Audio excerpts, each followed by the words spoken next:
اور کاش تم اس وقت کی کیفیت دیکھو جب فرشتے کافروں کی جانیں نکالتے ہیں کہ ان کے چہروں اور پیٹھوں پر مارتے جاتے ہیں اور کہتے ہیں اب آگ کے عذاب کا مزہ چکھو۔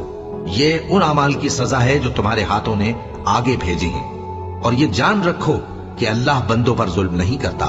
جیسا حال فرعونیوں اور ان سے پہلے لوگوں کا ہوا تھا ویسا ہی ان کا ہوا کہ انہوں نے اللہ کی آیتوں سے کفر کیا تو اللہ نے ان کے گناہوں کی سزا میں ان کو پکڑ لیا۔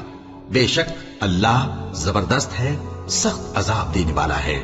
یہ اس لیے کہ جو نعمت اللہ کسی قوم کو دیا کرتا ہے جب تک وہ خود اپنے دلوں کی حالت نہ بدل ڈالیں اللہ اسے نہیں بدلا کرتا، اور اس لیے کہ اللہ سنتا جانتا ہے۔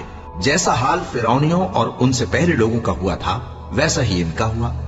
انہوں نے اپنے پروردگار کی آیتوں کو جھٹلایا تو ہم نے ان کو ان کے گناہوں کے سبب ہلاک کر ڈالا اور فرعونیوں کو ڈبو دیا، اور وہ سب ظالم تھے۔